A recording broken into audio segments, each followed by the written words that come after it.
اعوذ باللہ من الشیطان الرجیم بسم اللہ الرحمن الرحیم اللہم صلی علی محمد و آل محمد۔ مبطلات روزہ۔ آج ہمارا موضوع گفتگو ہے مبطلات روزہ۔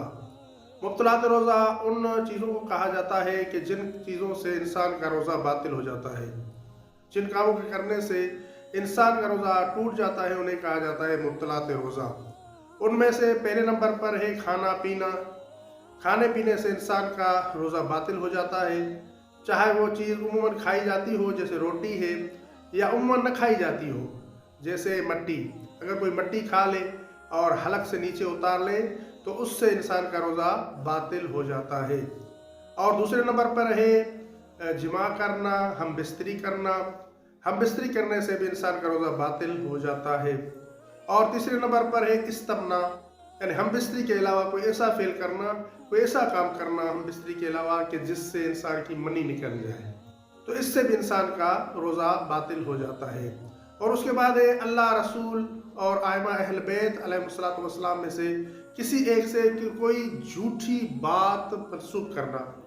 مثلا رسول اللہ صلی اللہ علیہ وسلم نے کوئی حدیث بیان نہ فرمائی ہو اور ہم کہیں کہ رسول اللہ نے یہ حدیث بیان فرمائی ہے یا رسول اللہ کا یہ فرمان ہے، اور ہم روزے کی حالت میں ہوں تو ایسی حالت میں انسان کا روزہ ٹوٹ جاتا ہے، انسان کا روزہ باطل ہو جاتا ہے۔ اور اس کے بعد ہے غبار کو حلق تک پہنچانا۔ غلیظ غبار حلق تک پہنچانے سے بھی انسان کا روزہ باطل ہو جاتا ہے۔ اور اس کے بعد ہے اذان صبح تک جنابت، حیض یا نفاس کی حالت میں رہنا۔ اگر کوئی شخص اپنی بیوی کے ساتھ مجامعت کرے، ہم بستری کرے، تو اسے چاہیے کہ آذان صبح سے پہلے غسل کر لے۔ لیکن اگر کوئی شخص آذان صبح سے پہلے غسل نہیں کرتا تو ایسی صورت میں انسان کا روزہ باطل ہو جاتا ہے۔ کسی سیال چیز سے حقنہ کرنا، تو یہ ایک میڈیکل کے ساتھ مربوط مسئلہ ہے، اسی لیے سیال چیز کے ساتھ حقنہ نہیں کرنا چاہیے۔ اور پھر آخری ہے قے کرنا، جان بوجھ کر قے کرنا۔ اگر کوئی شخص اپنی انگلی منہ میں ڈال کر قے کرے، الٹی کرے، تو ایسی صورت میں بھی انسان کا روزہ باطل ہو جاتا ہے۔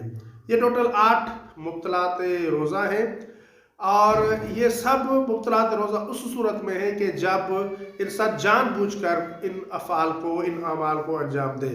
لیکن اگر کوئی شخص بھول کر یہ کام کرے، مثلا بھول کر انسان کھانا کھا لے، تو ایسی صورت میں انسان کا روزہ باطل نہیں ہوتا۔